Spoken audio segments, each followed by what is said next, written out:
What's good, party people? This is Voodoo in the Woods. I'm According to Woods, and he is former U of MMA champion Pius Ina La Lobo, better known as Voodoo Maximus. And what we're going to review is UFC Fight Night. Some might say it's UFC Fight Night Vegas, whatever the fuck. Some might say it's their opposition to Bellator. Some might even say it is headlined. Well, I mean, I don't think it's hyperbole. It is highlighted by Xiaonan Yan versus Mackenzie Dern. But what I'm going to refer to it as, and I'm sure Video will appreciate this, it's UFC Fight Night from Meta with love. Indeed. Hey, man, I am very excited to be back once again with the one and only, the infamous one, According to Woods. We are back to light this sucker on fire. On fire. We're back for the fifth time. I might be doing this show in Florida, and it might have been the fucking hurricane. On a raft. You might be doing this show in Florida on a raft. Yeah, I might have got electrocuted by one of the fucking down power lines, but you know. Hey, it's crazy out there right now, man. I swear. I mean, again, thoughts and prayers to people in Florida. And sorry, fucking gas is too high that people couldn't get the fuck out. That sucks. It's crazy. That fucking sucks, man. But Mick Mac, who is down under, but not underwater like the Florida, who's this guy? Voodoo doesn't wear glasses. Hey, when the eye starts to go blurry, the glasses come right back on, my brother. Yes. They come right back on. But, I mean, speaking of blurry, I mean, some things get blurry. Like, media credentials for this particular festivities. Because none other than the great martial artist himself, Voodoo is quite the fan of his technique. But Mark Zuckerberg, a fucking Meta, aka Facebook, aka fucking what used to be Oculus Rift, you know, the VR fucking thing. He rented out the whole Performance Institute, shut all the fucking media out. So if you guys wonder why, like, hey, there's a UFC going on and I don't really see all my favorite, you know, MMA personalities covering this shit. They might be in Long Beach for this weekend's Bellator, right? But they've also been shut out like a baseball game from anything because Zuck has pretty much rented out the Performance Institute. Yeah, there you go. Man, I don't know what to say, man. You know what? Here it is, man. I'm just going to accept it because I'm the same person that talks about these fighters, they need to learn to use the mic. They need to let go of all that. I want to be, what do you call it? I want to be a straight fighter. I'm a fighter. You know, become more, what's the word? Become more of an entertainer, you know? So because I'm the same person that says these things, I should be willing to accept that money talks in this business now. If you have a lot of money, you can buy out the Performance Institute. You know, money talks and BS walks, as they say. So Zuckerberg, that's one up for you, mister. That's one up for you. You're flexing your funds, and I can respect it. Yeah, I mean, I guess, so to speak. I mean, if it's the UFC Performance Institute, no better performance than flexing on these motherfuckers, you know? And buying out the whole goddamn thing and becoming essentially Caesar, watching the fucking gladiators fight the lion. I mean, shout out to your performance. It is what it is. Oh, what's up, Derek? What's up, Derek? That's my boy Derek, man. He moved to Oregon. What's good, Derek? How's the family? I hope everybody's doing well. Shout out to Derek, and even as a shout out to me. So Marty Yamasaki's for you, good sir. Hope you and the family are doing well in the Pacific Northwest. But I mean, shit, we've been off for a while, and I think the people want to know about the fights. And I guess, obviously, Mackenzie Dern versus Xiaonan Yan. I like. Yeah, no, 100%. Striker versus grappler, preeminent grappler. And this is essentially what the UFC, as a sport, way back in the, UFC 1 days, what style wins, right?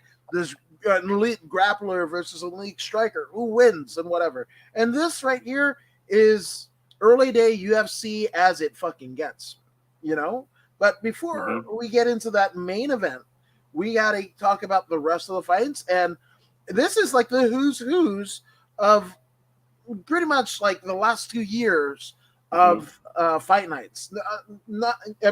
You might have seen some of these people fighting on the undercard of a pay-per-view, but a lot of these people have made their claim in the UFC during the pandemic, and during this, like, as we've been conditioned every week, seemingly for the last 24 months of UFC fights, whether it be a pay-per-view or a fight night. So we're getting it started off with Guido Kennedy, 9-6, right? And let's look at Guido. This is somebody that we've reviewed before. The Ninja is Guido. Yes. Guido. And not the full-blooded Italian from ECW fame. But the last time that we saw him was he was beating the shit out of Chris Mutino. You remember the guy that he was green-haired and whatever? Yeah, and he was fucking 8 shots. Yeah. For fuck's sake. Jesus. Yeah. It's not great because, we just saw the Dolphins player. Shout out to him. He's an Islander, much like himself. But he got fucking cracked. He had a untreated concussion earlier in the week. And then he gets pretty much flatlined where his fucking fingers seize up. And this happened right on Thursday Night Football on Prime, the Miami Dolphins player. So the fact that Chris Mutino the way that we fucking know him is the 2 fights that he's had in the UFC, one prior to Guido Kennedy and the fucking TKO where the ref had to step in. That's what we know Chris Mutino for, unfortunately. And it doesn't age well. So with this being said, the beater of one Chris Mutino, Guido Kennedy, he's coming off of the win. But prior to that, he lost. He was on a 3-fight losing streak. But those are to Marlon Chito Vera, right? Where he gets rear naked choked. Then he gets left hook KO'd by Dana. Yes. Dana. Yes. And then a split decision loss to Mana. From Dana to Mana. What the fuck? I don't know why that's funny to me, but it is. But it's not funny to Guido Kennedy. But he rebounds, with a first round TKO, standing TKO to Chris Mutino. Right? Okay, so we've got that. Now, on the other side of the docket, we've got the 6-3 Randy Costa. Randy, the Zohan. God, I fucking hated that movie. Fucking Me don't too. mess with it. Oh, Jesus Christ. That was horrible. But why are you going to pick like the fucking title of the shit Adam Sandler movie for your name? I don't know. I feel like I'm going with Guido Kennedy just on general premise, but let's work this out. Let's work through my trauma from that don't mess with the Zohan. Randy Costa's last 4 fights are basically 2-2. Beats Boston Salmon, which is great. Boston Salmon, I feel like it's something that you could put on a bagel, like Boston Salmon. I don't know. Boston Salmon was fighting at Tough Enough when I was at the U. I remember. Oh no shit! I used to see his name on the internet around the same time, and I used to check the rankings for the California rankings or whatever. Was he on there? I think he was on there. I'm not 100%, but you have to be aware of all the competitors of the time, just in case You know what I'm saying? So he was one of those guys that was knocking fools out left and right. But professional hasn't been so nice to him. But he's got great potential. He's got great hands, excellent boxing. And it's amazing that you say that, because I mean this lines up because Boston is essentially training out of Extreme Couture in Vegas, right? That's right. Right, but this is kind of fun, just for me geographically speaking, because his name is Boston, and salmon, right? Okay, do you know where Boston salmon was born? Where? Alaska? Hawaii. Why not? That's right. He is from Hawaiian. That's right. Much like Max. Actually, I knew that. Right, much like Max Bless Holloway, right? That's Former right. featherweight That's right. champion. Yep. But that's right. In Waianae, you don't find Boston, nor do you find salmon. So I don't know what the parents are thinking on that one. It's just like I watched this show, Breaking Points and whatever, and the lady's name is Crystal Ball. I'm like, all right, cool, man. Yeah, so that's Boston salmon.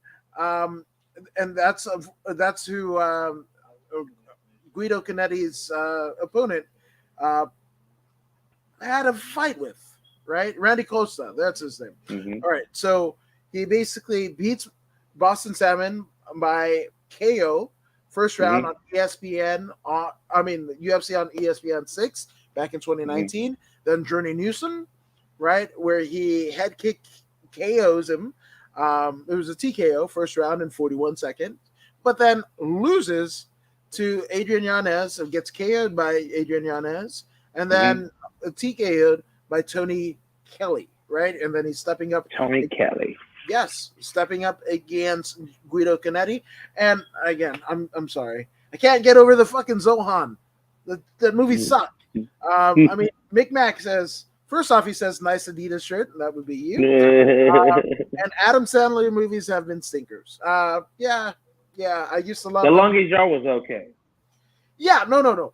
I want to say, like, ever since I think there was like a Punch Drunk Love or some shit. I can't even remember it. It was so fucking bad. But that was it. And then there was like Uncut Gems. Like, it just didn't make any sense. Like I want to say, like, yeah, either Punch Drunk Love or right after whatever he did right after the what was it, the one with Drew Barrymore where she forgets a lot of shit? I don't know, but I know the movie you're talking about. I just don't know the name of it. My wife and kids love it. I can't believe I fucking and what's his name? Rob Schneider is always getting his ass. I almost said his ass eaten out by a shark, and that didn't sound right. Hey, one thing about this Adam Sandler fella, one thing I like about him, he uses the same cast over and over. You know what I'm saying? Yeah. He keeps it real with the homies. You know, he still keeps the homies in the loop. I like that. No, 100%. Or and it's 50 First Dates. That's exactly it. Oh yeah, that's right. And it isn't Click, where. I don't even fucking remember that one. Click is the one with the remote. Okay, that would make sense. Because I was thinking Clickbait, but that probably is an Adam Sandler movie. But anyway, shit. I'm going with fucking not the Zohan. I'm going with Guido Kennedy, because I just don't like the Zohan moniker. I have nothing else. I can't get past it. That the Randy Costa guy, he's fought some credible opponents. So I'm not sure about the Zohan thing, but I'm willing to take a chance on him. I'll go 50-50 with you on this one. Okay, all right, I like it. And obviously you do have he fought somebody that you're familiar with in Boston Salmon, so I see. Yeah, he also fought Adrian Yanez, and I remember the Adrian Yanez fight. He was doing really well in the first round, and then Adrian Yanez turned it up. He brought that killer boxing, and that was all she wrote. But he's got heart. Randy Costa's got heart. Little Guido, I don't remember seeing him fight. So for that matter, I'm gonna give Costa an opportunity to make me proud. I like make it. me proud. I like it. And apparently, I say Adidas wrong. How do they say it? Adidas. Adidas. Yeah. I also fucked up after 83 weeks today, Dean Malenko's name. So what's his name? No, it's like I think it's Malenko, but I said Malenko, like a MAL and whatever. But it got in my head, and I just fucking couldn't pronounce it. So I called him Dean or Man of 1,000 Holds. That's for the rest of the fucking episode. And he says Bootman is the best. I want to say Billy Madison is Adam Sandler's, at least my favorite Adam Sandler movie. That or Happy Gilmore. I'm an old school Adam Sandler guy. Happy Gilmore. I remember that one. That's the one with the golf, right? Yeah, hell yes. Pat Sajak was on there. Was that Pat Sajak? No, Bob Barker. Barker. The game show? Yeah, Bob Bob Barker. That's yeah. That's it. Oh shit! And Alex Ramirez is in North Carolina, North Kakalaki. How's the weather right now in that North Carolina over there now? In North Carolina, Alex, how's the weather out there right now? You guys getting some of that hurricane? What are you doing in North Carolina anyway? You promoting the fight? What's going on? It's actually funny because Alex, he's been training as an inspector for Camo, so maybe it's something like that. Could be. Or Could be. Alex Ramirez is just a secret agent man, much like Mick Mac. Yeah. So just say it, And Mick has Das. Adidas.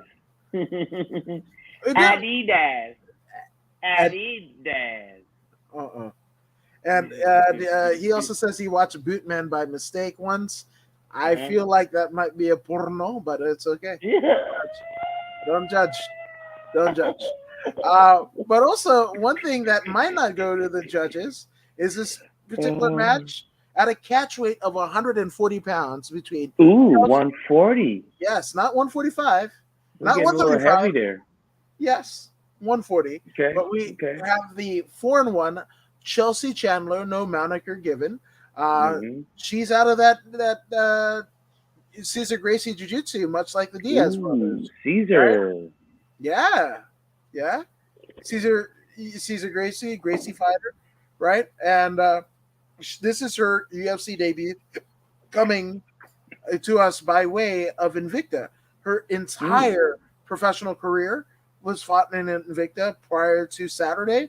That comes by way of Kerry Kennison, where she lost a unanimous decision to at Invicta FC 28. And we just had an Invicta yesterday, so shout out to Invicta FC, holding it down for women's MMA. That was the one where Helen Peralta, shout out to Insana, who was fighting friend of the show, Brittany Cloudy. But Helen Peralta just came with tapes over her breasticles. Oh, I saw that at the weigh-ins, right? Yeah, at the weigh-ins. That's some gangster stuff right there. Yeah, man.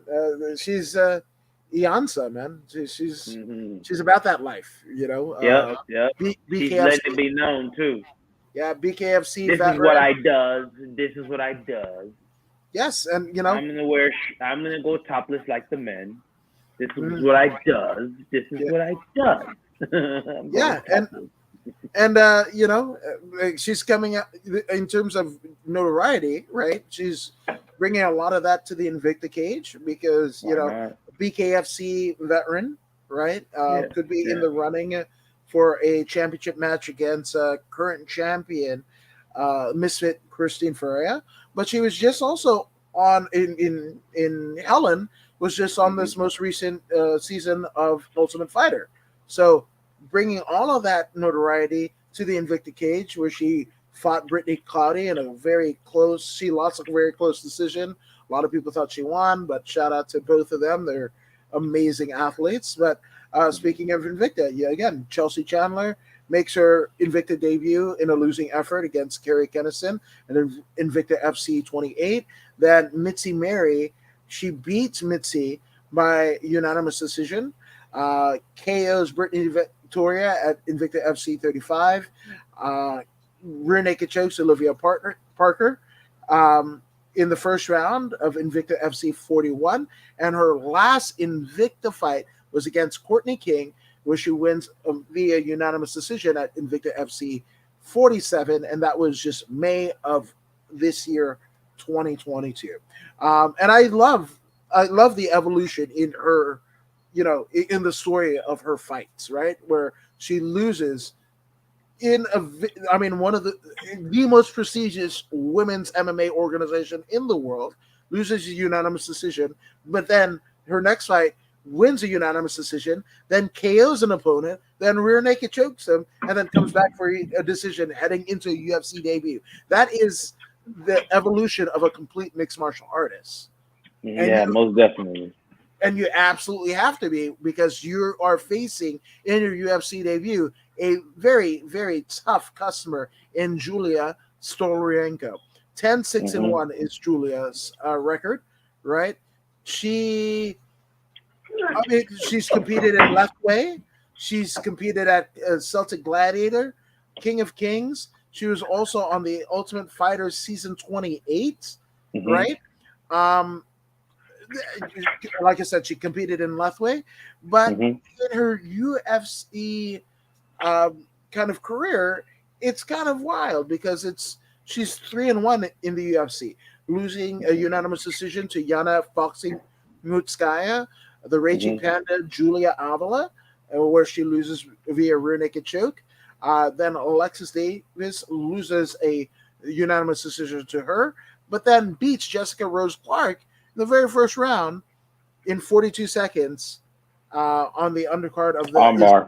Right, with an armbar on the undercard of UFC 276, Adesanya versus Cannonier, right? And she's back again, the mere 3 months later, and she's facing Chelsea Chandler.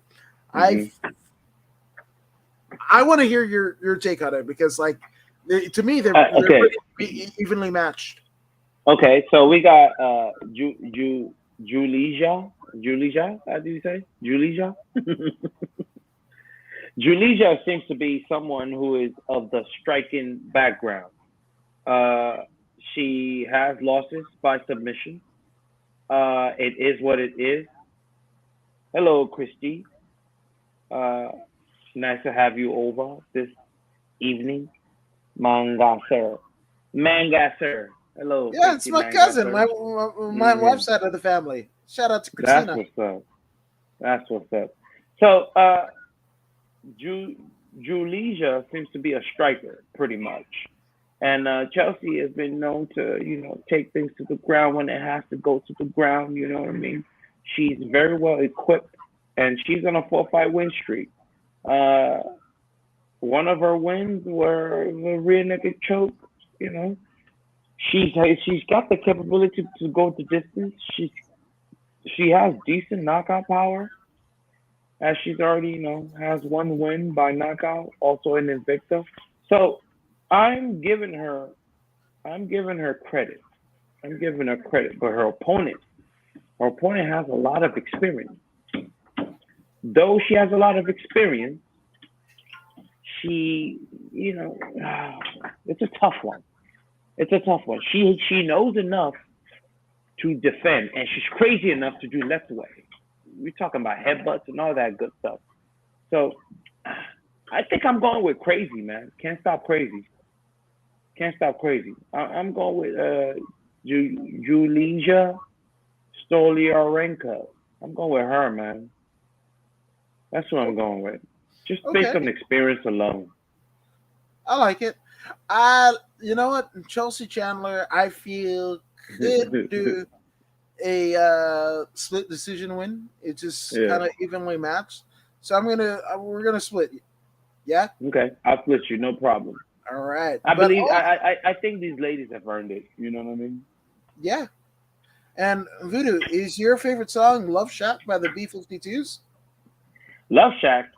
Yes. Love I Shack. That's when we're where it's. talking about 80s, I'll take that running up that hill over Love Shack. Ooh, okay. I like it. No, that song is pretty fucking good. Be running on you. Yeah, that Yeah. fuck yes, dude. I'm with it. I'm with it. But I also love the fucking Love Shack. So shout out to the Love B-52s. Shack is dope, most Yeah. definitely. Tin Roof Rusted. Yeah, fucking dope as shit. But also dope as shit.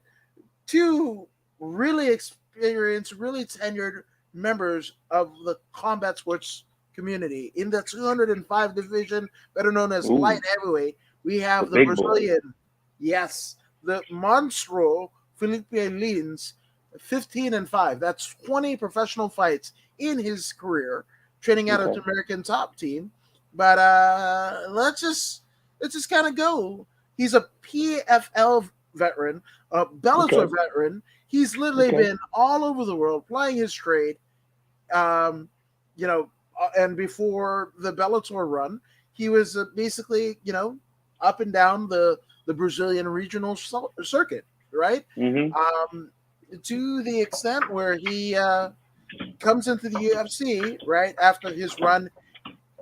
Man, he had a 4-fight winning streak, which I want to believe that he might have, won the title that year. I probably have to go back on it, but the PFL championships, uh, yeah, he beat Josh Copeland.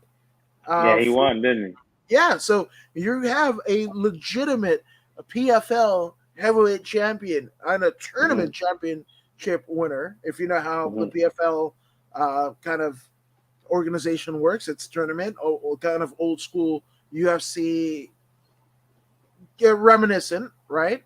Mhm. And then right after his run, he basically comes into the UFC and he kind of sets the world on fire right from here. Is Monstro because he essentially beats uh ooh actually he loses to Andrei Arlovsky, but Arlovsky, the Pitbull, the Belarusian Pitbull, is a former UFC champion, right? You better Then believe it. then he gets KO'd by up and comer in the heavyweight Mhm. division, Tanner Bozier. Makes me wonder. Yeah, it does. And then, but he wins a unanimous decision over Marcin Perchino, and that happens in April of 2022. Now Mm. he's facing Maxim Gershon, as we kind of already said. But in terms of what Maxim brings to the table, other than a badass name, because who doesn't Mm. want to be Maxim in MMA? Mhm. I do. Mhm. I think Mhm. everybody should want to. But this is a guy who is a champion in WFCA, right? And then he comes into the UFC after a run in PFL in 2019, and he loses to Marcin Tybura via unanimous Oh. decision. Then he beats Kazimuriad Antigulov, a favorite of ours, right? He KOs Antigulov in the second round. Then he loses a unanimous decision to Dustin Jacoby, beats William Knight, the fucking power puncher that is William Knight, on the undercard of UFC 271, Adesanya versus Robert Whitaker 2, right? And now he got it. I feel like, I like champions of another organization coming into the UFC and running roughshod. And for that reason, Mm. nothing against uh, one Max in Gershom, but I'm going to go with Philippe Lins. Unanimous. Yeah. I totally get it. I totally get it 100%. But uh, this one's a tough one. Maxine is definitely rushing, and that's significant. Maximus, you know what I'm saying? It's like my brother. Maxime Maximus Grisham, Voodoo Maximus, that's my brother right there. Even though the other guys made more money, 1.1 million, this guy Marcin has seen, some significant champions. Dustin Jacoby is no pushover. Marcin Tiburius is a killer. Like, just the resume, the people on his resume. Magomed Ankalaev. Though he's lost to these people, he's been in there with the top of the peak, tip of the spear type people. So, based on that experience, I'm going to have to go and split you 50-50 and take Maxim Grisham. I think this is going to be a formidable match. It's got potential to be fight of the night. And I see a split decision victory for Maxim in this one. Going to have to take all the MMA skills that he has. I like it. That's amazing. That's so amazing. And again, shout out to Christina. But not as amazing as the 30-mile-an-hour winds. 30 miles an hour. And it's ghetto as fuck, apparently, in North Carolina. And lots of dudes selling cocaine at the bars, which it wouldn't be the ghetto. There'd be more Beverly Hills, but yeah, well, nobody's judging. Hey, they're selling powder. If they're selling powdered coke, then you're around some wealthy folks. But if they're selling that rock, welcome to the hood, my friend. Welcome to the jungle, baby. There you go. North Carolina, like Petey Pablo, waving around like a helicopter. You didn't even fucking say helicopter. You said helicopter. Like hell and copper, like a cop, like maybe a demon cop. I don't fucking know. But what I do know is Alex Ramirez says, "Voodoo, you are my champion." Mario Yamasaki, that. Let's get it, Yamasaki. Yeah. Let's go, Ramirez. So, speaking of the things that we're going to, in the 185-pound division, we have Krzysztof Jotko, 24-5, going against Brandon All-In Allen. Now, let's look at Mr. Allen, right? Okay. LFA, RFA veteran. He is on in terms of overall combat sports, he's on a 3-fight winning streak. That comes by way of the UFC Fight Pass Grappling International, where he beats Gabriel Checo via unanimous decision. Then he rear naked chokes Smiling Sam Alvey, one of Sam Alvey's last fights in the octagon, because he gets one more after this. And then also beats favorite of the both of ours, Jacob Malkoun, right, on the via unanimous decision on the undercard of the Glover Teixeira Yuri Prochazka card. So that's that. Now, the even more tenured Krzysztof Jotko, not to be confused with Jotko Willick. I'm confused by the Jotko name. I've never heard it before until very recently, but that's another story for another day. But Krzysztof Jotko, if you're going on his last 4 fights, he is 3-1, and that coming by way of a win over Eric Anders via unanimous decision. And Eric Anders was just spoken about, in terms of what was the guy from Anatomy of a Fighter, but he was talking about Eric Anders on Rogan, and he was talking about Eric Anders, and I don't rock with that dude, man. I don't rock with that Anatomy of a Fighter dude. I had to talk with him one time. What happened? Hey man, this dude, man, he's all over the Dagestani nutsack. You know what I'm saying? And I can't remember. He was being impartial. I'm like, dude, man, as a journalist, man, come on, man. He was like, they're my people, so I'm rocking with them. I'm choosing. Like, dude, man, you should be impartial as a journalist. Like, I said, then I won't be watching your content anymore because it's biased. He's like, then don't watch. I said, well, fuck you, homie. Actually, he does say that he's not a journalist, and he did address those very sentiments, because he says that he is essentially a filmmaker and a documentarian first and foremost. So he's like, of course, somebody that you might know Ali Abdulaziz, right? I don't like that fool either. Oh, chump ass, chump slump. He's a chump I slump. knew that was gonna happen. I'll come back for Abdulaziz. I'll come back for him any day. He's fought before. He's been in the cage. I'll come back for Ali Abdulaziz any day of the week, bro. Any day of the week. Just let me get some air. I knew that You know was what I'm coming. saying? I'll get back in the cage I with knew him. that was coming. I can't stand that fool. Oh, But fake he- ass. But essentially, the guy from Anatomy of Will Harris, that's his name.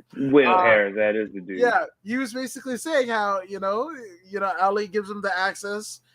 Ali has all of the fucking top fighters, including Usman, and of course he's gonna fucking side with those guys because he's in the trenches with those guys. So that's all Will Harris said. Not taking out of context, and yeah, that's just it. Right. Now, in terms of Krzysztof Jotko, Eric Anders beats, right? And Eric Anders is somebody that Will Harris had spoken about, much like James Krause and a lot of other, well, not too many of them, but a lot of fighters have transitioned their monetary, purses from the UFC fights and notoriety and turned to real estate and whatever. And Eric, your boy Anders, is one of those dudes. So shout out to Eric Anders because that's one thing that Voodoo preaches day in, week out, that if this, much like Dana White says, if this is just an opportunity, well, you got to make the most of this opportunity and capitalize it. Yeah. That's right, man. That's it. And then after your boy, unfortunately, Jotko loses a unanimous decision to Sean Strickland. It was a good thing for Strickland, but not a great thing for Jotko. Then he gets a split decision over Misha Krukranov, and then a unanimous decision win over GM3, Jared Mishart, which sets up this fight with Brendan All and Allen. I feel like chicken tonight. Oh, no, I feel like I'm going with Jotko. That's not a bad pick, man. Jotko is a force. He's a force. He's got way more experience, and he's a legitimate force to be reckoned with. I like the other fella, man, but it's hard to go against Jotko in this one based on that experience alone. Numbers don't lie. People do, And he's 33 years old, born in 1989, when I first returned to this country. He's lost to Sean Strickland, Brad Tavares, Uriah Hall, David Branch. All these dudes are murderers. Sean Strickland in his latest loss, but he's found a way to string together a 2-fight win streak. You know what I mean? For Brandon Allen, he's an assassin as well. Remember the last time we saw Brandon Allen? He's always very, he also has lost to Sean Strickland. So, and Chris Curtis. Brandon Allen, to me, if you come at him with pressure boxing, it seems he will fold. He's on a 2-fight win streak. The other fellas on a 3-fight win streak. It seems they will both be coming in with a calm mind. There's a good chance we're going to see a phenomenal match. They both can fight on the ground. They can fight standing. But this one is very hard to pick because it's gonna have to be based on who wants it the most, which is why it's difficult to call. We cannot really tell who wants it the most, so therefore a 50-50 bet is not a bad bet here, man. So you said you picked Jotko, right? Yeah. I'll go Brandon Allen, man. I'll go Brandon Allen. Yeah. Just on that 50-50 split thing. They are both doing well right now. One's on a 3-fight win streak. The other one's on a 2-fight win streak. Not that much difference between them in regards to success. Jotko has more experience, and you know what? That's a smarter bet. But I believe Allen has done enough for me to recognize his talent. So I will also pick Brandon Allen. At least 50% of our call will be correct on this match. There you go. Mick Mack can't wait until Beverly Hills Cop 4. I can't wait either, McMac. I've been waiting a long time for this one. I cannot wait. Okay, so I hear what you guys are saying, Yeah. and I love Beverly Hills Cop. Axel Foley is one of my fucking tippy top movie characters of all time. Eddie Murphy is great, one of the greatest of all time. But I just fucking sat through 15 minutes of the Monsters remake. Mm-hmm. Not great. Hey, but this is Eddie Murphy we're talking about. Yeah, okay. We just had fucking Coming to America on Amazon Prime. You got that. You made a good point. That wasn't too hot. Right, and the thing about it is like that the Coming to America is so timeless and whatever. It almost felt like, and especially like during this is Amazon, right? The biggest fucking multinational company theoretically in the world, right? They got the video, they got the fucking New York Post, they got a bunch of different shit. The fucking Prime delivery service, everything, right? And there are scenes in the second Coming to America that seem smaller, right?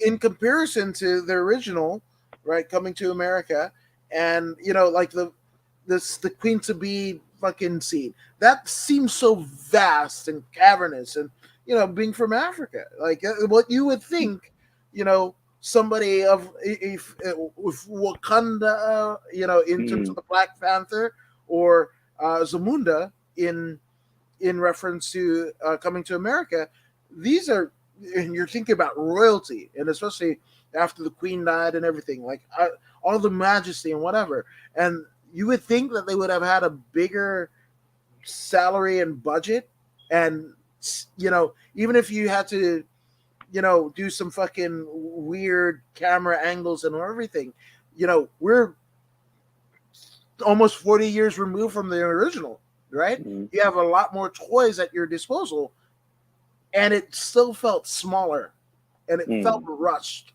So I'm just saying, you know, fuck, what is that kid do? Like, it's still real to me, damn it, right?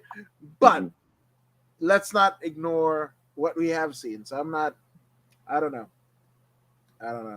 And Anthony Aguilera, black belt impresario. Anthony. Yeah, man. Y'all great. You were great. You were great. Yeah, multiple time Naga champion is that guy there. And we gotta fucking link up. That's right. And he tore the place up and jumped the window. I think that might have been. Maybe Eddie Murphy. Yeah, I Spy was awesome. That's the wrong Eddie Murphy. Wait, Trading Places. Magic. Trading Places is Aykroyd and Murphy, but I Spy was fucking the guy that we get. You know, Jackie Chan. No. Oh, that's.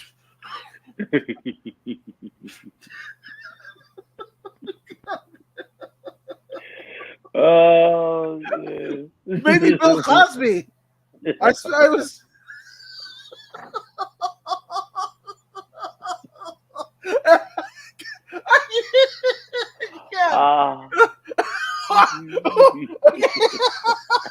What? Okay. Nah, because I want to ask you, why would Jackie Chan be I Spy? But I also don't want the answer because I don't want either of us to be canceled.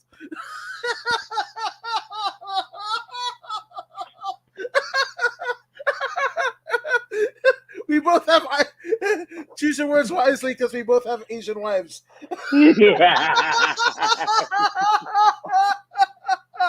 Oh shit!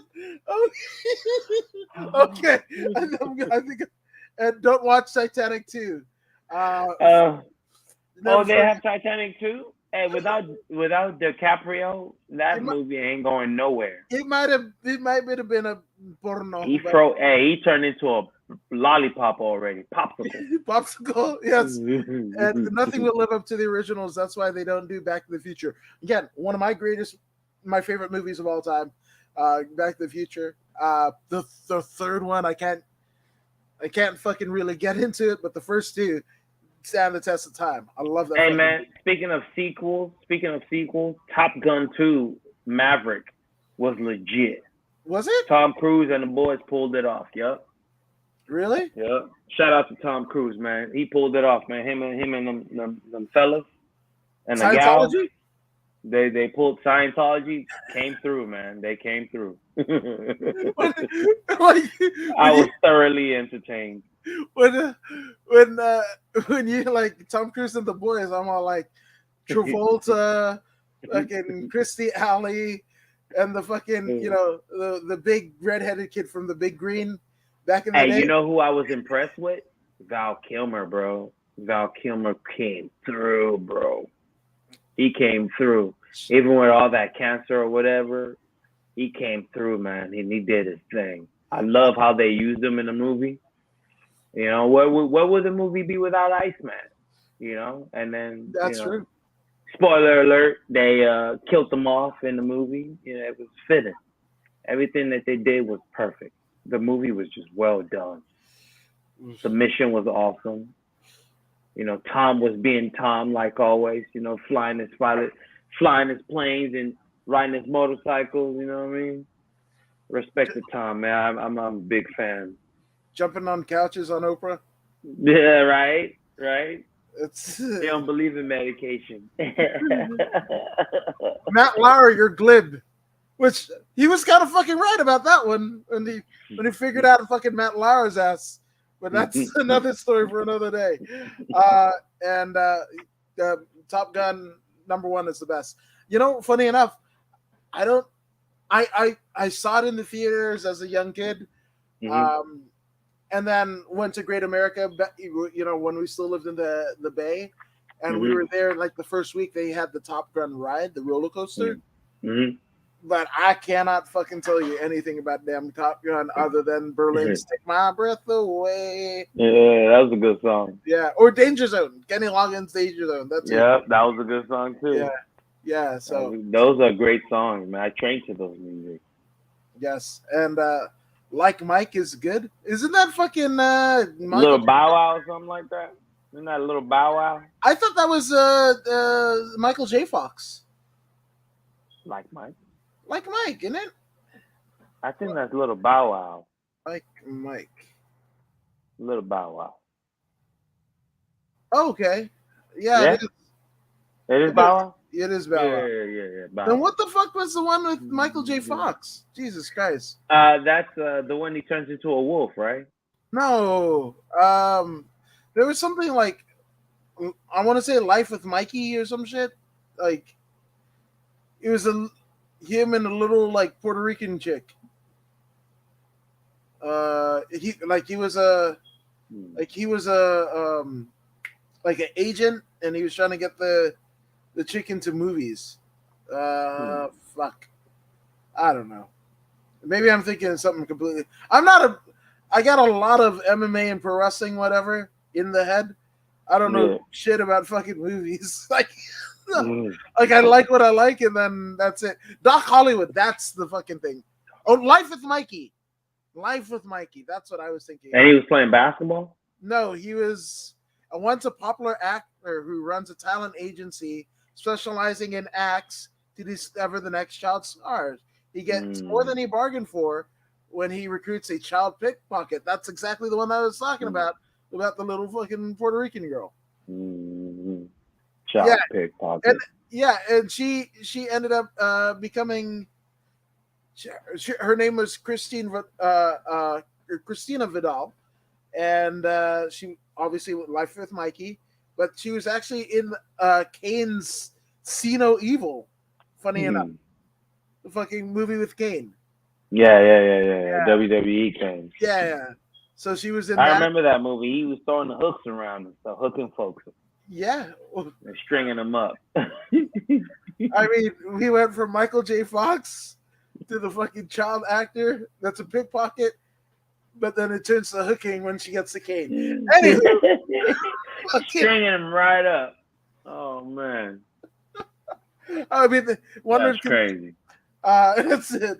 And no more Back to the Futures. Yes, and Marty's dad in it, from Back to the Future. Oh, Christopher. Wait, no. The fucking the dad. The dad was the sheepish motherfucker that played. Fuck, I forgot. That dude's still around too, man. Yeah, Crispin Glover. That's that guy's name. There's a lot of weird like shit that in my. I don't know how I knew that right off the back of my head. Well, if it's like, what did you eat today? I was like, I fucking don't know, but I know Crispin Glover played fucking. I don't even remember Marty's dad's name in the fucking movie. Yeah, but I don't remember either. Leah Thompson, man. There we go. I'm just saying. Shout out to Caroline in the City. Yeah. I used to watch the fuck out of that show. But speaking of things to watch out the fuck for, that's a weird fucking crescendo. But we got the Canadian Jessie Ronson. Might not be related to Mark Ronson, but the body snatcher is coming in hot. He is 21, 11, and 0. He's training out of Adrenaline MMA and Fitness. That's not the one where Roosevelt Roberts and Jalen Turner train. This is the one in London, Ontario, Canada. Okay. Right? But in terms of the body snatcher, he is like literally 1-3 and 1 in his last 5 fights, and that comes out of a PFL playoff number 5 against eventual winner Nathan Schulte. It's weird, the Brazilian Portuguese people with the American names or the English names and whatever, but I know Nathan Schultz. He was a PFL eventual tournament champion, right? Then Nikolay Alexarshin. That's what I'm going with. But that's who the body snatcher falls prey to, where he gets TKO'd, knee to ground and pound, and the very first round of PFL 2009 number 7, right? But then rebounds because he goes to the regional circuit, and at BTC 9 he gets a rear naked choke victory over Troy Lamson. Then his UFC debut, he has a no contest with Nicholas Dalby. Maybe they were blinded by science, right? Because the Nicholas Dalby is the blinded me with science guy.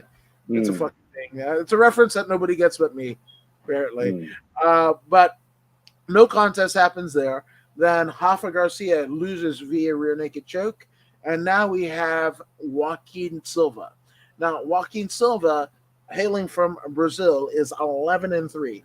Neto BJJ, which is not the school that he trains at. He's just Neto BJJ. That means something to him, where he chooses that as his fight moniker. But in any event, this is a Ultimate Fighter Brazil Season 4 contestant. He makes his official UFC debut 6 years ago on the undercard of Demetrius Johnson versus the magician John Dodson 2. And that is a split decision win over Nazareno Malagari, right? Then KO's Andrew Holbrook in 2016. Reza Madadi, which is a fun name to say. So Reza Madadi, I love it. Split decision win over him until he meets somebody that you're familiar with, Vince from Hell Pushel, where he a unanimous decision wins to Vince. Then Jared Truck Gordon, he beats Jared Gordon in the second round. On the third round in 2 minutes and 39 seconds, right? But since then, it's been a rough go because he has lost UFC on ESPN 5 to Nasrat Haqparast, and that was a second round overhand left KO. and then he gets fucking swarmed by Ricky Glenn. Left foot to a flurry of punches, right?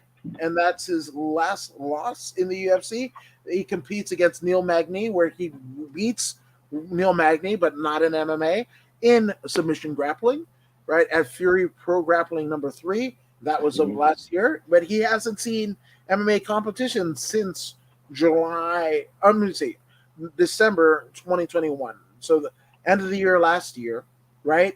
But even prior to that, he was 1-2 of his, or actually 1-3 of his last 4 MMA contests, all in the UFC.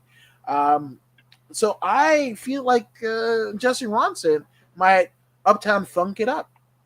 So I'm going with Jessie Ronson. No relation to Mark, even though I thought Mark Ronson produced fucking track. But there you go.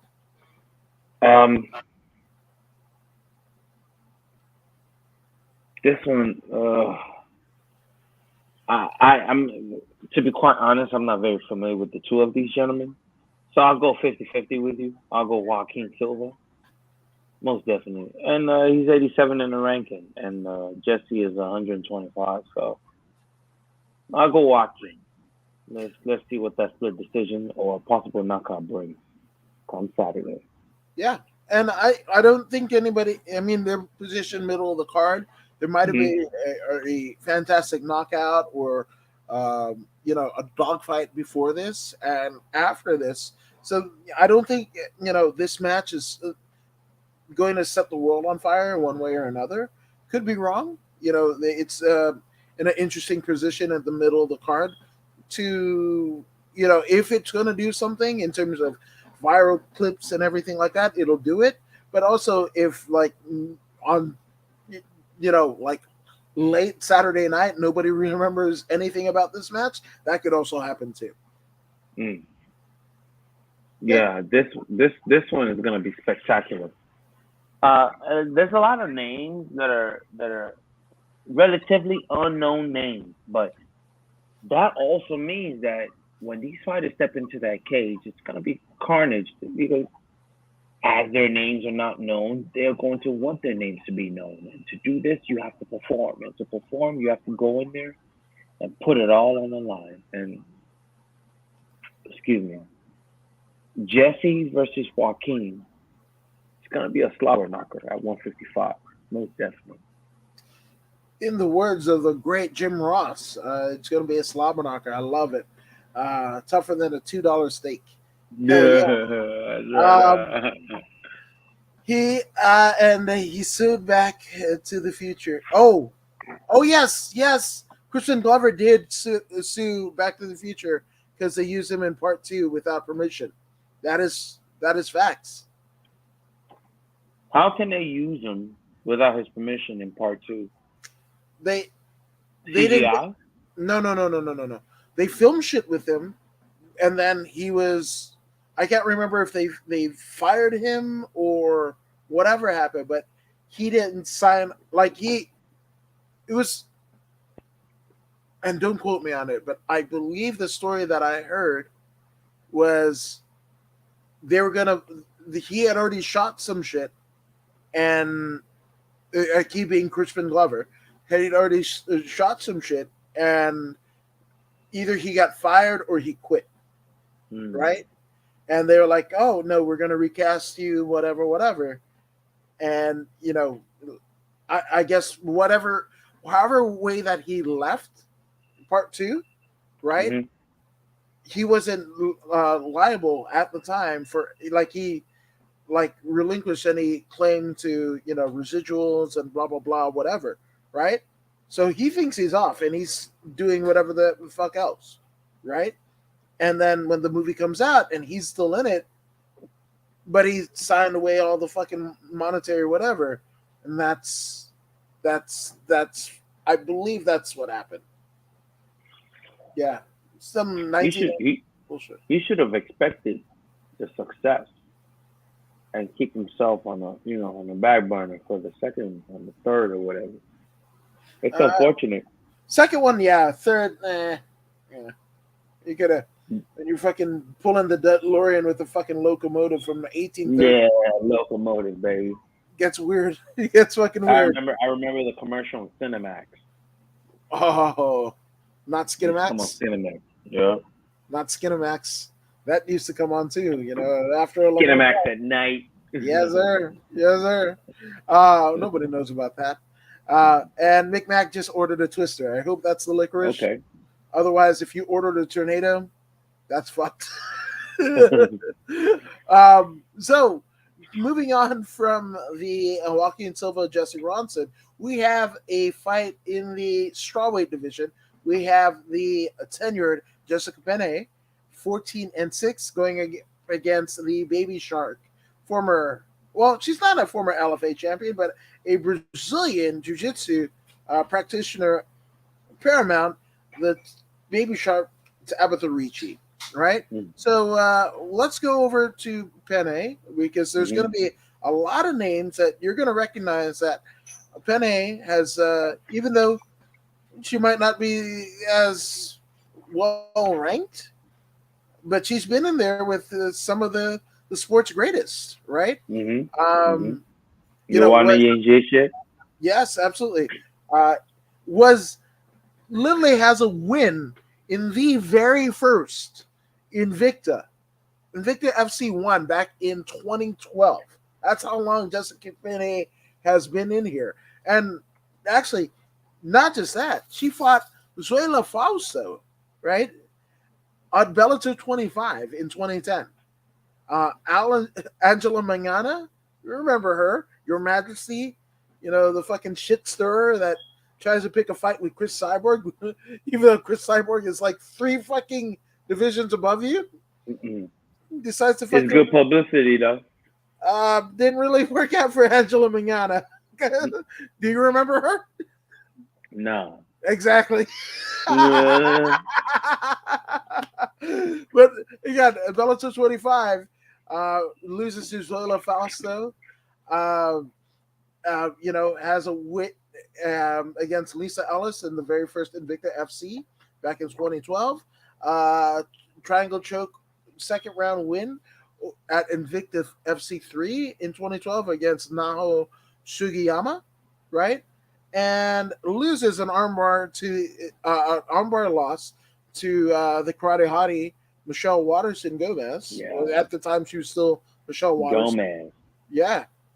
And that's an Invicta FC 5 back in 2013. And Invicta FC 6, she beats the Night Queen, good sister. Love this chick. Nick Rivera Kalnock, Travis Kalnock's wife, but beats the Night Queen via rear naked choke. Then she gets on the Ultimate Fighter, beats Lisa Ellis, Aisling Daly, the Scottish Warrior. Man, that's a name that I remember from that particular season, Ultimate Fighter season 20, and then loses to the eventual winner, the current UFC strawweight champion, Carla, the Cookie Monster Esparza, and she loses a unanimous decision.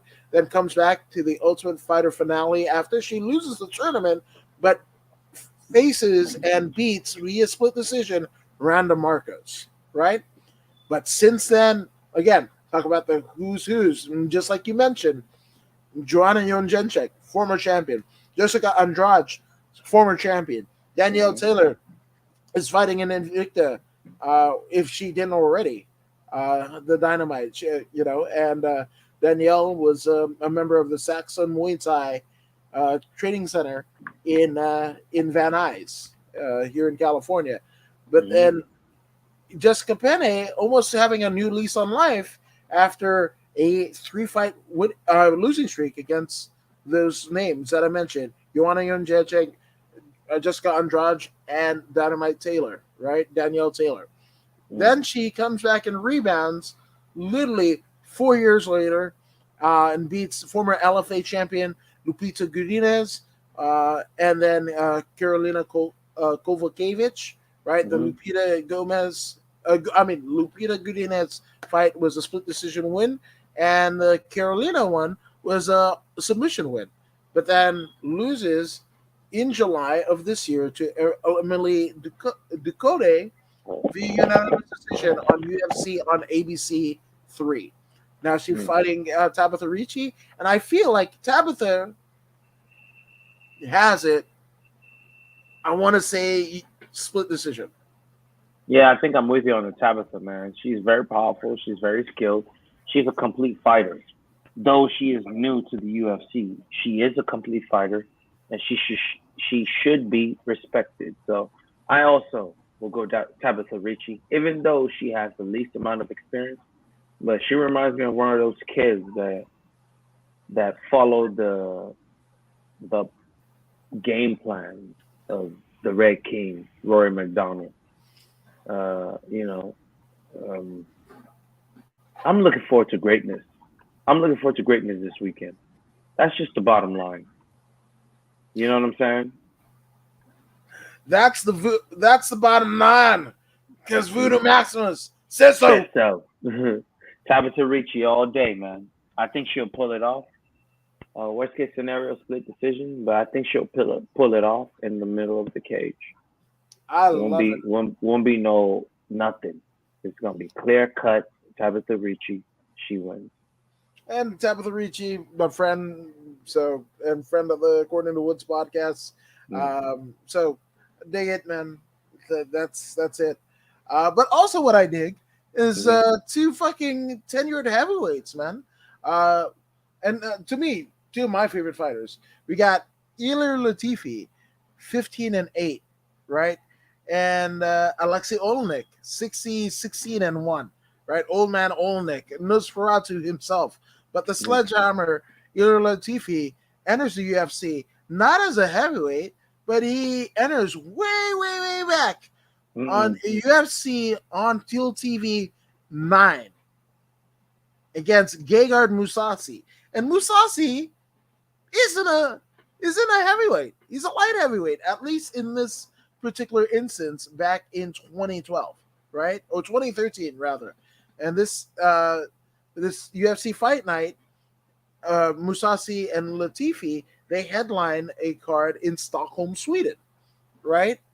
And Mousasi wins, and Mousasi, one of the greatest Bellator champions that, if most people, when he won the Bellator championship, they're like, he should still be in the UFC because he's still kicking ass, right? He's fired. He's fired. Yeah, absolutely. So Ilir Latifi stepping up, man, and he's competed for the last couple of years as a heavyweight, right? But Ilir Latifi is giving up some size because he's not a natural heavyweight. He might walk around at heavyweight, but fighting at heavyweight, again, he was facing Gegard Mousasi like 10 years ago in a lighter weight class. That's one thing that Mr. Olenek is not going to do. He's not going to fucking go down any lower than heavyweight. And he's the bull constrictor for a fucking reason. He gets those fucking paws on you. There ain't shit you can do about it, man. And that's why I'm going with the fucking bull constrictor. Alexei Olenek, old man Olenek, for the win. I say it's going to be a submission. The way that he fucking snatches up, like fucking everybody he snatched up.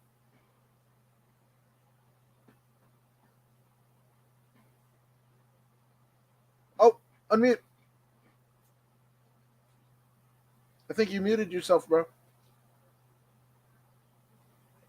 Sorry about that. Oh no, I was saying that this dude Olenek, he's put a 77 fight package behind him.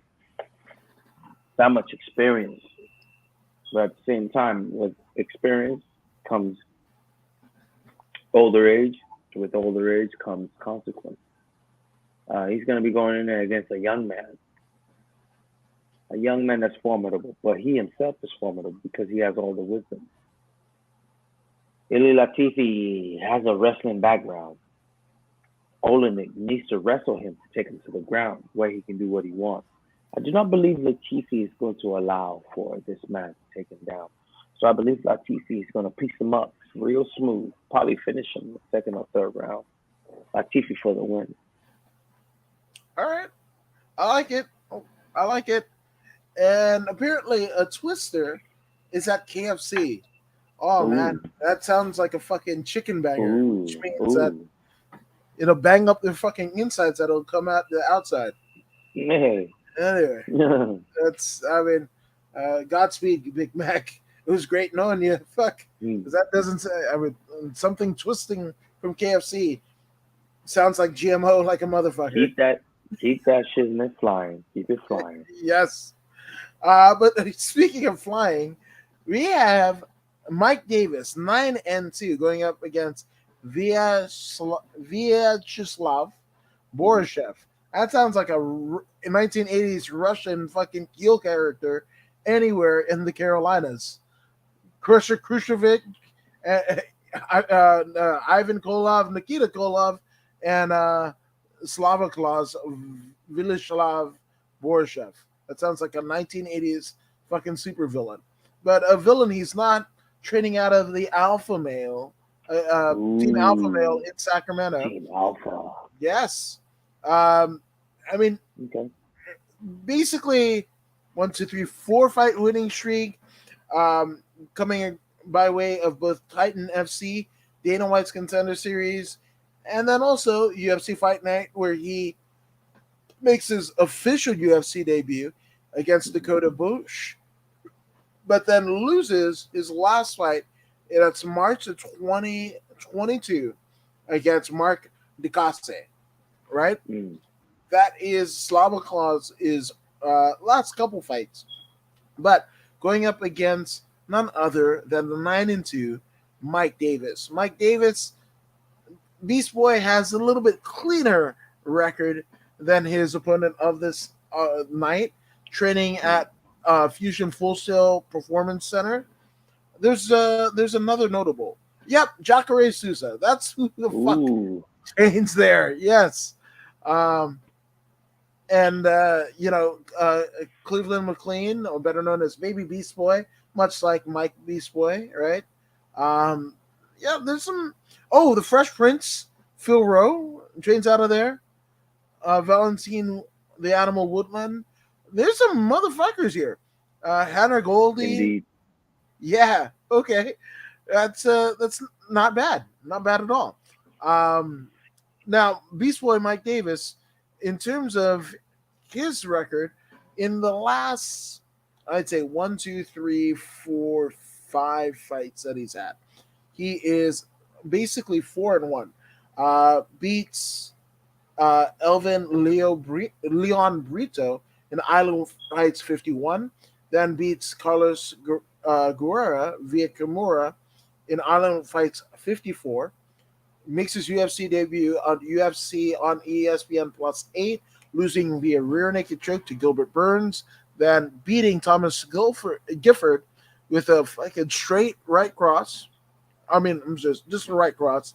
Straight right cross, that doesn't exist. But the right cross does exist. Then Mason Jones wins a unanimous decision win over him. And now we set up this fight with Vyacheslav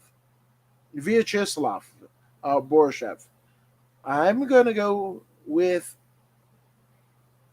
fuck Borishev. Mm. That's what I got.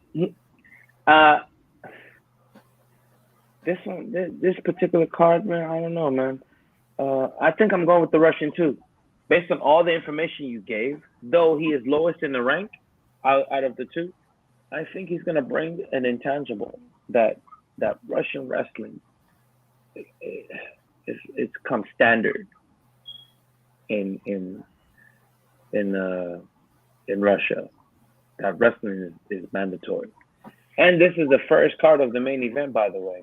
I'm also going with the Vyacheslav Borshevchin. I want this guy too. He's 6-2. I think he can make things happen. Boys, cheers. Baryshnikov. Mikhail That guy. Baryshnikov. That guy, right? Mikhail Baryshnikov, the Russian ballet great, is going to beat the shit out of the fucking other guy. And Micmac says the KFC thing is called the double ender. That sounds like a fucking really? human centipede. I don't even want to get into that shit. The double ender. Yeah, that's not great. It's not great. Thoughts and prayers, McMack. Thoughts and prayers. But a hope and a prayer is what Daniel Santos is gonna need as he, faces none other than Combate America's veteran John Sexy Mexi Castaneda. Now let's look at 9-2 Daniel Santos, the Willy Cat. Is what my wife says if I name parts of my body, and I might have told her, yeah, one's a woolly cat. I don't know if my definition of woolly cat and Daniel Santos's definition of woolly cat are the same, but apparently we have the same nickname.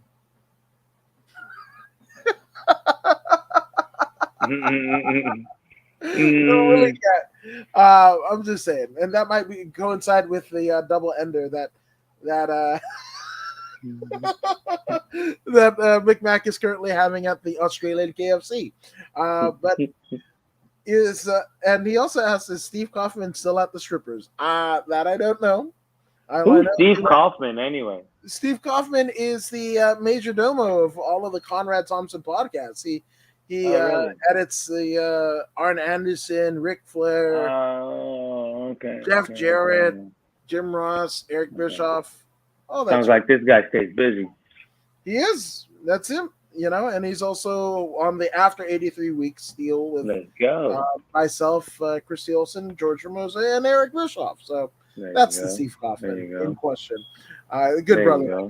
Yep. And Steve is a cool dude, 100%. So the Willy Cat, not to be confused with Wildcat Willie of WCW fame. Speaking, I just thought of that. Again, my brain thinks in fucking wrestling and MMA. I can't help it. But prior to this fight with Castaneda, Willy Cat has fought in Future FC and then Brave Combat Federation, right? Until he makes his UFC debut in a losing effort against Julio Arce, which that's what I feel like that unanimous decision loss. That's going to happen again by way of John Castaneda.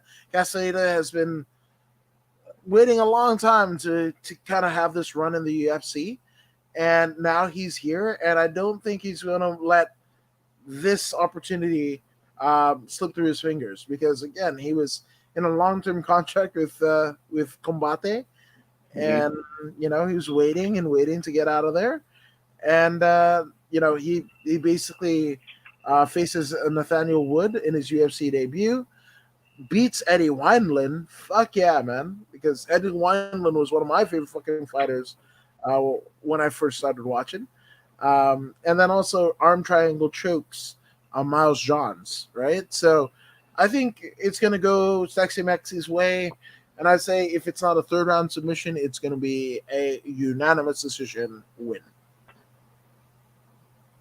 Most definitely, the data, the number, the ranking, and all that is very important.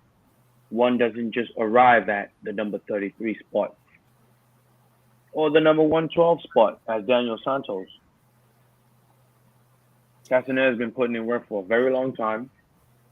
I believe this one's at a catch weight of 140. Daniel's got something to prove.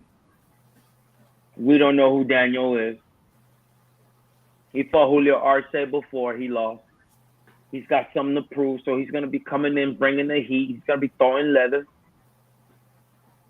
I think this is my first option for fight of the night. John Castaneda, Sexy Mexi, is going to bring it right back because he's a puro Mexicano. You know what I'm saying? They bring the heat and they don't back down. So, did you pick the Sexy Mexi on this one? Yes, sir. Absolutely. Yeah, I'm going with the Mexi too, man. I'm going with Sexy Mexi as well. And not just fucking John Castaneda is a Combate America's now Combate Global veteran. But yes, he's Sexy Mexi, Mexican descent, living in fucking Minnesota. He trained with Brock Lesnar. Hey, that's why he's more Mexican than ever. Yeah, that's He's what I'm willing saying. to go to Minnesota to make You ends gotta meet. fight for your right for fucking tortillas and shit. Yeah, straight up. Prince got fucking, like that Minnesota sound, Terry Jam and Terry Jimmy Jam and Terry Lewis and all that shit. But that I don't know if I've heard anything of Mexican origins in Minnesota. So that alone, you get my fucking respect. So shout out to Sexy Maxi, man. I like I said, either it's gonna be a third round submission or a unanimous decision win.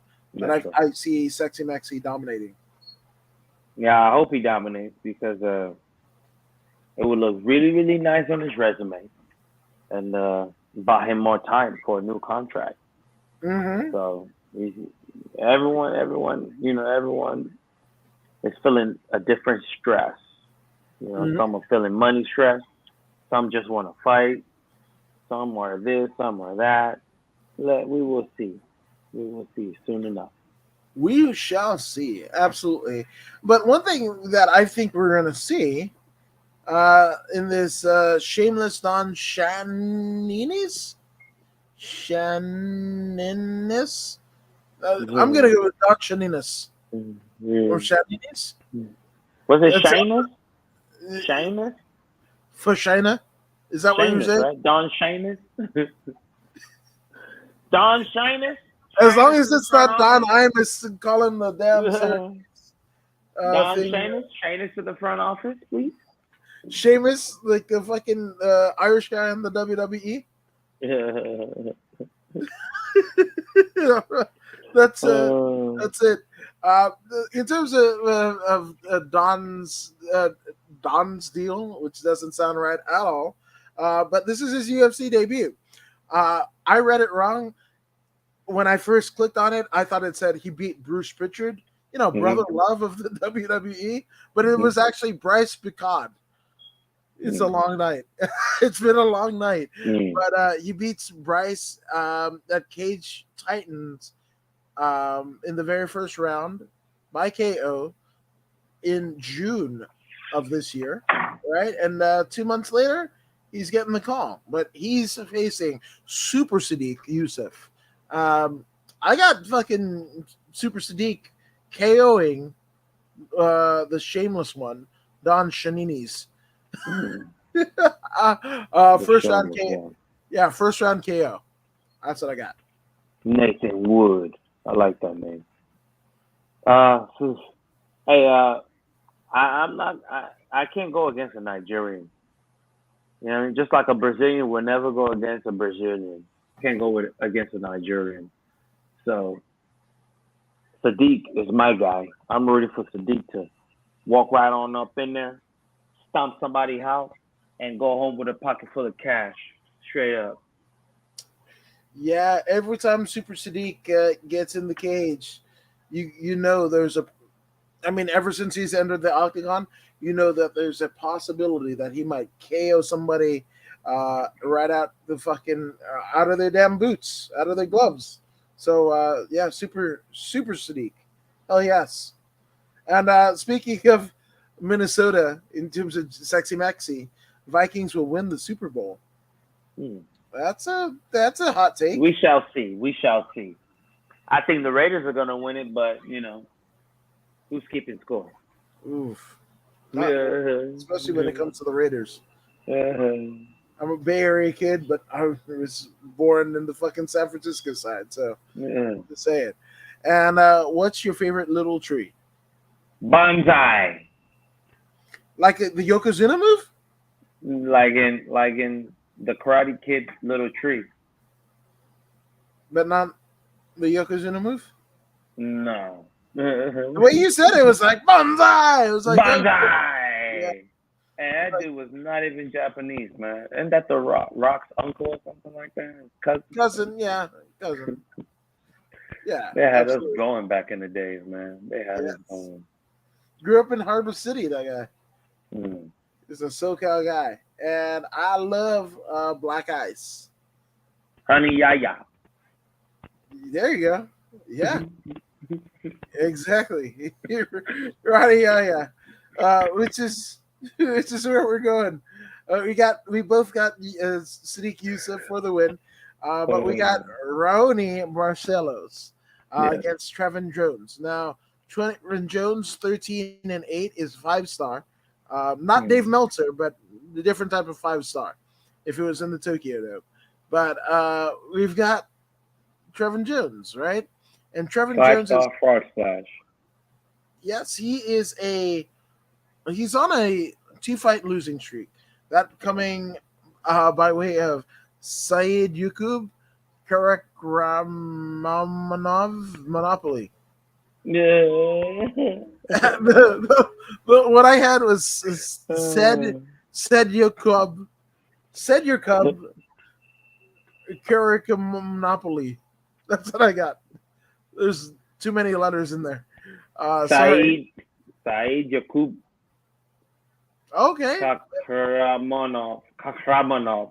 Said Yakub Kakramanov. Yeah. This guy's a Muslim fella. The way Said. How could you tell?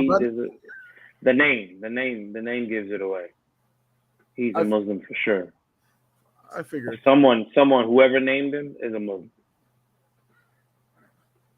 For sure. Can we look into that? Do you think we can get in contact with this? Hey man, what are you? Are you a Muslim? Are you a Muslim? Said Yakub? Yakub, are you a Muslim? Well, again, because of old Papa Zuckerberg, we don't get any fucking questions getting answered by the media. He fucking got the shit on lock. So I'm just saying.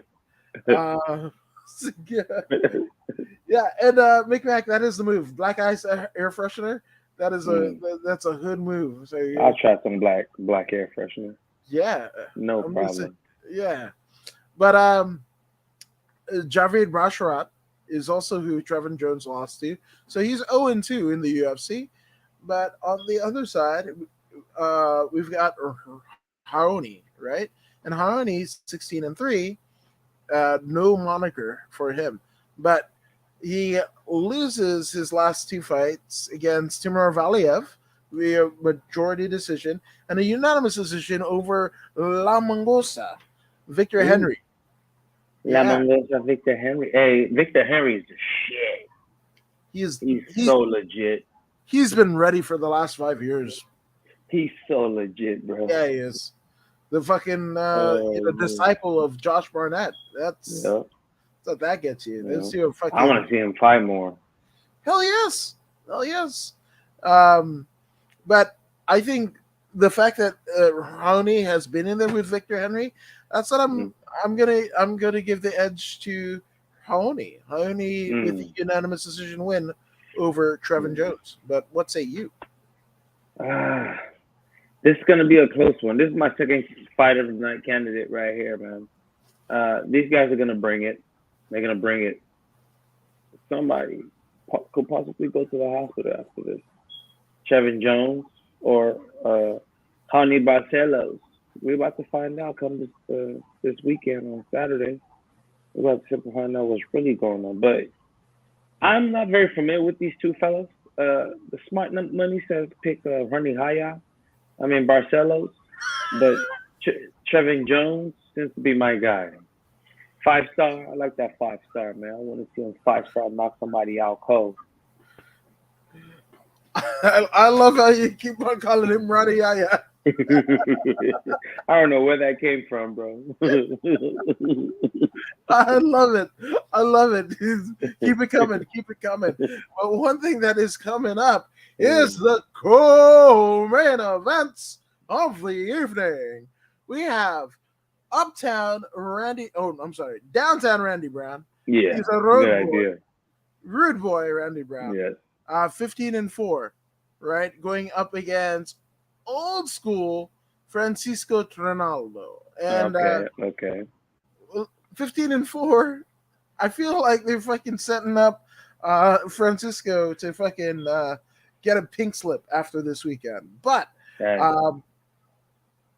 the last 4 wins, actually 4 fights, I should say, for Randy Brown.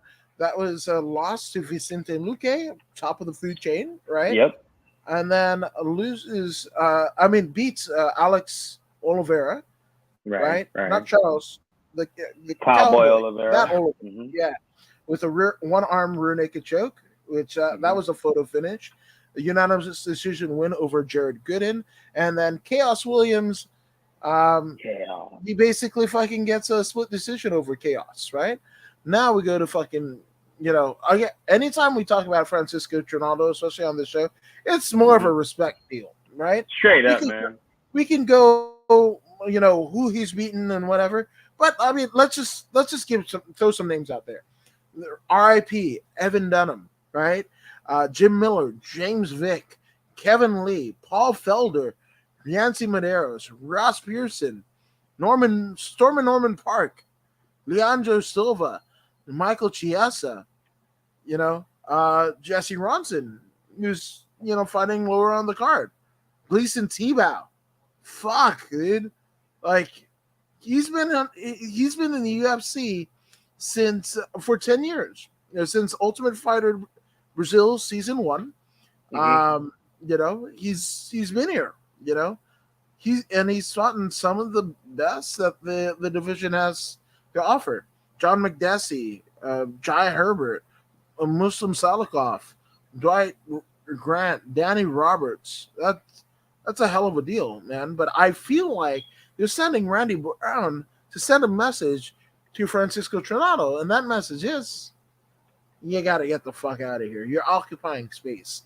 And I wish the UFC brass didn't feel this way, but I feel like, you remember how Dana White sent TJ Dillashaw to supposedly kill the flyweight division? Remember that? I remember that. So don't put it past them that they're fucking putting Randy Brown to fucking annihilate Francisco Trinaldo. And I want to say that Trinaldo has more fight IQ that'll make what I feel is going to happen not happen, but he's long on the tooth, unfortunately. So I would normally go old school is cool and go with Francisco, but I'm actually going to go with Randy Brown, the rude boy. I'm going with Randy Brown too, bro. Randy Brown is not some spring chicken. He's not some dude that's new to this game. Randy Brown is like 6'5" or something ridiculous like that. That reach advantage is going to be crucial. His wrestling game has improved a great deal. He's 6'3". He's defending takedowns really well. When he fought Vincent Lucas, he did lose by knockout, but he was in the fight in the beginning. So he's shown me enough, and I'm okay with it. Now I look at the people that he's lost to. These are also intense grapplers. Vincent Luque, with the exception, I think it's going to be a fireworks. I truly believe it's going to be fireworks, and Rude Boy Brown is going to go make something happen. I'm also going for Rude Boy Brown. I like it. McMack says that he will be 15-5. There you go. And why can't these fighters have good names like Adam Woods? And I think it's because UFC is a global sport, and you're using your real names, right? You could be I don't know, who's a good name? Mark Calloway, the Undertaker. Yeah, but that might not sell pay-per-views. That might not sell WrestleMania and merch. Being Calloway. I mean, taking a part of his name, right? In WCW, they made him Mean Mark Callis. Mean Mark, that's right. Mark. And he did the fucking heart punch, like Ox Baker back in the day. Ox Baker. That was my guy when I was like 5. Ox Baker was so scary. Did he have a bone with him? No, that's Moondog. That was Moondog. Ox Baker had the fucking Fu Manchu. The glove, the black glove. Yeah, and the fucking heart punch. Yeah. Yeah, he put the arms right there. Yeah. He actually did kill a dude. That's with the heart punch? Yeah, with the heart punch. Whoa. But dude, crazy. I mean, whether he did it or not, like the dude was like having cardiac arrest anyway. And so that was Ox Baker's gimmicks up until the day he died. That's crazy. But with that all being said, like it's the fact that we're using real names, not gimmick names. Mm. That's why it gets harder and harder to pronounce, because you've got people from all over the world competing, training, and their aspirations is to be in the UFC, right? And those places where they come from and call home, they don't fuck with the English phonetics. But also, as George Ramosa pointed out in the Dean Malenko versus Malenko debate earlier today, it's just like not everywhere. I mean, English is a fucking weird one to learn, Indeed. Yeah, so that's what I got, and that's why. And yeah, me and Mark Calloway, and did Rey Mysterio kill someone? Mm-hmm. El Hijo de Puerto Aguayo is who you're talking about. Mm-hmm. And unfortunately, I don't think I'm speaking out of school, but with Pero, there was his neck snapped before Rey Mysterio did anything. So it was just one of those freak things, unfortunately, much like the Oxbaker situation, much like the Iron Mike DiBiase situation. It's just unfortunate. It doesn't happen often, but the disclaimer over WWE says don't try this at home. That's it, because even the most ardent of professionals can die and lose their lives. And Indeed. That's Indeed. That's not cool. But well, you know what we are? The main event of the evening. We have Brazilian Jiu-Jitsu ace Mackenzie Dern going up against Yona Nyan. Well, I'm sorry. Let me pronounce that again. Yona Nyan. Yeah, there you go. I did. Yona Nyan. Right? What are we gonna say? Fucking, this is a showcase fight for Mackenzie Dern, and we can go through their stats and everything, but ain't nobody got time for that. And that's no disrespect to both ladies. They're headlining this card, and maybe the apple of Mark Zuckerberg and his peeps, But Mackenzie Dern, second round submission. That's how it's gonna go. It's going to be an exciting match. Mackenzie has been punching lately, so shout out to Jason Perillo at Ruka. Right, he's doing a fantastic job with that click over there, man. She's been boxing now, and she trusts her hands. She believes in them, even though she's still relatively green. She still believes in them. That says a lot about the individual. She takes on after school chores. She does regulars. Out of school chore, in school chore, she gets the job done. You know what I'm saying? Mackenzie Dern been, what's her father's name? Megatron or something like that. Megatone. Yeah. That dude, you know what I'm saying? He raised himself a killer. But the Chinese lady, Yan, is also seeking to be number one. You can tell every time she fights, she's seeking for dominance. Though it doesn't always happen, because she's usually always smaller than the rest of them. She is seeking a retribution. She wants to come in there and smash and make a statement out of the Brazilian lady. So, but I don't think it's gonna happen. I think the Brazilian lady is too smart. She's gonna get touched a few times, but she will sacrifice something to get the fight to the ground, and once she does, we have an issue on our hands. So I will go with Mackenzie Dern as well. Mackenzie Dern is good for the division. She's good for the money.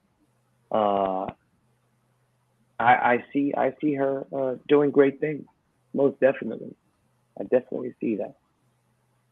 I just love Megatron Diaz. Megatron Diaz, baby. Robot Jiu-Jitsu. Fuck yes. God. Yeah, so this has been a UFC Fight Night Zuckerberg edition, brought to you by the Zuck. So please don't suck. Voodoo, where can they find you on the socials? You can definitely find me on Voodoo Maximus on YouTube, Instagram, Facebook page, Twitter. Anything else I don't really mess with anymore. The ones I've just said, that's it. Look for Voodoo Maximus, and you will find me. Shout out. There you go. And I'm According to Woods. R.I.P. Coolio, one of my favorite MCs. Gangster's Paradise was #1 when I first came to LA, and that's it, man. Also, happy 12th birthday to someone you know. That's right. Little Rizo, happy birthday. And also happy 15th birthday to someone you know, brother. Yep, that'd be Owen. Owen, my son, just turned 15 yesterday. So, man, where does the time go? Blink and you miss it, And unfortunately, Ed and Flo, my first cousin Regina Clarkson passed away. So it's a kind of a rough week. So yeah, man. Just shout out love and hug everybody because amen to that. Just never know. You just never know.